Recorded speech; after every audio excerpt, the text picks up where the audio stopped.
New York के Colombia विश्वविद्यालय में यह एक सामान्य दिन है। सभी स्टूडेंट हॉलवे में डॉक्टर अलेक्जेंडर हार्टडेगन की उपस्थिति महसूस कर रहे हैं। हालांकि अपने काम में व्यस्त डॉक्टर को अपनी गर्लफ्रेंड एम्मा के साथ डेट पर जाना भूल जाना पड़ता है। हार्टडेगन एक सपने देखने वाला व्यक्ति है और हालांकि यह विश्वविद्यालय में एसोसिएट प्रोफेसर के रूप में उसका पहला वर्ष है, वह अपने ओ के लिए सबसे अच्छा चाहता है, न कि समाज में मोहरा बनकर रह जाए। उसी पैटर्न का पालन करे और बाकी सभी की तरह वही टोपी पहने। घर वापस आकर वह अपने सहयोगी डेविड फिल्बी के साथ अपनी नियुक्ति के लिए अपनी प्रयोगशाला में तैयार होता है, जो हार्टडेगन से थोड़ा और रूढ़िवादी होने और अपने आविष्कारों और वैज्ञानिक कल्पनाओं से ग्रस्त न होने का आग्रह करता है।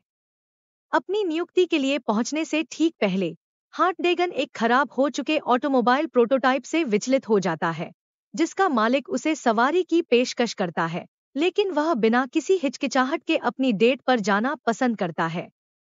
अब एम्मा के पास हार्टडेगन सगाई की इच्छा व्यक्त करने की चाहत में घबराहट से कांप रहा है, लेकिन आगे बढ़ने में कामयाब हो जाता है और एम्मा को एक अंगूठी देता है, जिसे वह खुशी से स्वीकार करती है। हालांकि उनकी शाम जल्दी ही जंगल से बाहर आने वाले एक लुटेरे द्वारा बाधित हो जाती है, जो उनके सभी कीमती सामान की मांग करता है। एम्मा अपनी अंगूठी रखने की कोशिश करती है, लेकिन डाकू उसे मांगता है।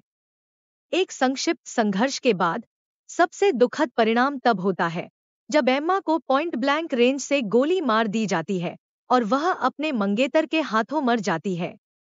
4 साल बाद अलेक्जेंडर हार्टडेगन पहले से कहीं ज्यादा विज्ञान के प्रति जुनूनी हो जाता है, जो हाउसकीपर मिसेस वॉचिट और फिल्बी को चिंतित करता है, जो उसे अपने मूर्खता से बाहर आने और अपने जीवन के साथ आगे बढ़ने के लिए कहता है। डॉक्टर का अवसाद फिल्बी को दूर ले जाता है, केवल बाद में अपने सबसे बड़े आविष्कार एक टाइम मशीन को प्रकट करता है, जिसका उपयोग वह अपनी प्रेमिका को वापस पाने के लिए करेगा। मशीन पूरी तरह से काम करती है, उस रात तक वापस जाती है जब उसने एम्मा को खो दिया था। हार्टडेगन उसे फिर से अपने सामने जीवित पाकर रोमांचित हो जाता है, लेकिन उसे पहली रात की घटना याद आ जाती है, इसलिए जंगल से जाने के बजाय वह तुरंत शहर जाने का फैसला करता है। अपनी सैर पर हार्टडेगन उस प्रोटोटाइप कार को पूरी तरह से अनदेखा कर देता है जो फिर से उसके आसपास से गुजरती है, क्योंकि उसकी नज़र सिर्फ एम्मा पर है। उसे उसके बारे में कुछ अजीब लगता है, लेकिन वह उसे घर जाने और वहीं रहने के लिए कहता है। वह उसे कुछ आखिरी प्यार भरे शब्द कहता है, उस रात उसे मरने से बचाता है और बाकी सब अपने अतीत के लिए छोड़ देता है।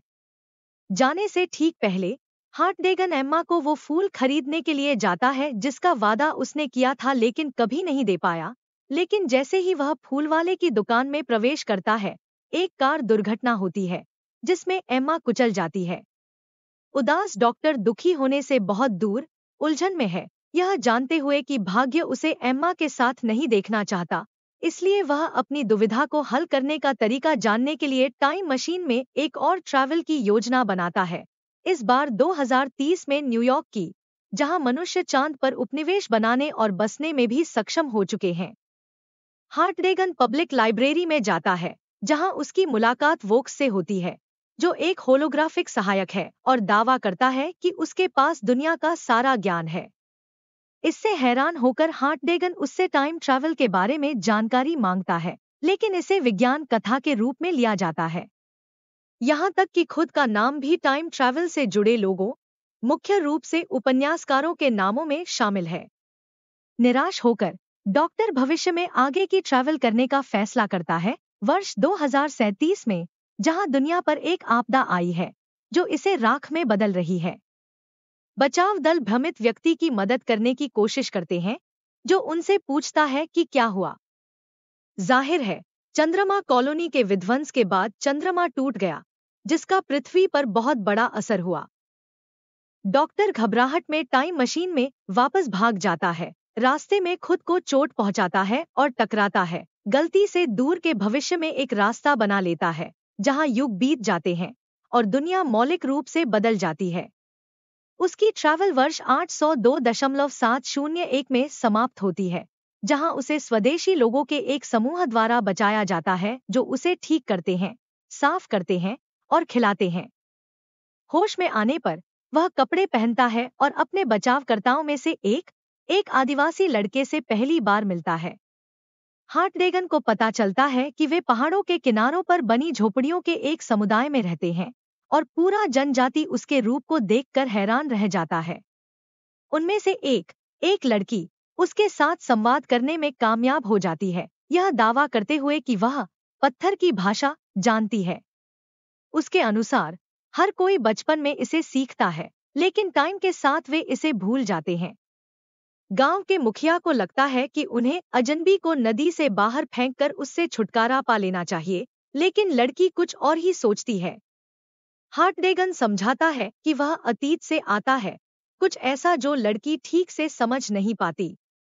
वह खुद को मारा के रूप में पेश करती है और दूसरों को विश्वास दिलाती है कि अजनबी एक भटकने वाला मूर्ख है और उसने अपनी ट्रैवल में अपना सिर मारा है, इसलिए वह किसी तरह से स्थिति से बाहर निकलने में कामयाब हो जाता है। हार्टडेगन रात में अपने अतीत की दुनिया के रीति रिवाजों के बारे में बताता है, जो मारा के भाई कैलेन को आकर्षक लगता है। वे उन्हें सोते टाइम अपने साथ रहने देते हैं और मारा उसे बताती है कि उनके माता पिता ने उस जगह को छोड़ दिया है। हार्टडेगन इस बात से रोमांचित है कि इतिहास में उस बिंदु तक दुनिया कितनी बदल गई है। आसमान की ओर देखते हुए वह देखता है कि चंद्रमा नष्ट हो गया है, जिसके चारों ओर अंतरिक्ष के टुकड़ों की एक छोटी सी पट्टी है। डॉक्टर उससे पूछता है कि वे रात में अपनी नावों को पानी से बाहर क्यों निकालते हैं। उनका मानना है कि ऐसा चोरी होने के डर से होता है। मारा को वह शब्द नहीं पता है और वह अगले दिन फूलों की तलाश में जाने की पेशकश करती है। जंगल में एक बुरी उपस्थिति आगे बढ़ती है, जो एक खोपड़ी के स्मारक में समाप्त होती है, लेकिन यह हार्टडेगन का दुःस्वप्न बन जाता है, जिससे वह जाग जाता है। कैलेन को भी एक दुःस्वप्न आया था, लेकिन उसकी बहन उसे दिलासा देती है। जब हार्टडेगन ने मारा को सपने के बारे में बताया, तो वह इसे विस्तार से समझती है, क्योंकि वह कहती है कि वहां मौजूद सभी लोगों ने पहले भी इसी दुःस्वप्न का अनुभव किया है। वह मोरलॉक शब्द के बारे में पूछता है, लेकिन मारा दावा करती है कि यह सिर्फ बच्चों की कहानी है। अगले दिन हार्टडेगन अतीत के समाज में हुए बदलावों को देखता है, जिसमें जनजाति शहरों के अवशेषों को यादगार के रूप में रखती है। मारा उससे पूछती है कि उसने टाइम में पीछे जाने का फैसला क्यों किया, और वह समझाता है कि यह समझने के लिए था कि अतीत को क्यों नहीं बदला जा सकता है। वह इन कारणों को नहीं समझती है, सोचती है कि कोई ऐसा क्यों करना चाहेगा, लेकिन जल्द ही समझ जाती है कि यह किसी को वापस पाने के लिए है। डोंगी की सवारी के दौरान हार्टडेगन को आश्चर्य होता है कि गांव में कोई बुजुर्ग क्यों नहीं है, लेकिन मारा केवल यही जवाब देती है कि वे उस जगह से इसलिए निकले हैं ताकि अतीत में न रहें। वे मिलों के एक मैदान में पहुंचते हैं, जहां कैलेन उनका उत्साहपूर्वक स्वागत करता है, न्यूयॉर्क और अतीत के लोगों के बारे में और अधिक कहानियां जानना चाहता है। मारा और हार्टडेगन टाइम मशीन तक पहुंचते हैं और अचानक वह डॉक्टर से अपने छोटे भाई को अतीत में ले जाने के लिए कहती है और एक भयभीत मुद्रा में बदल जाती है। वह इससे हैरान है, लेकिन दूर से चीखने और दहाड़ने की आवाजें उन्हें बताती हैं कि गांव खतरे में है। चीखें तेज हो जाती हैं और वे देखते हैं कि पूरा गांव जगह खाली कर रहा है। पहुंचने पर हार्टडेगन एक मानव बंदर जैसे प्राणी का सामना करता है और सुरक्षा के लिए भागता है।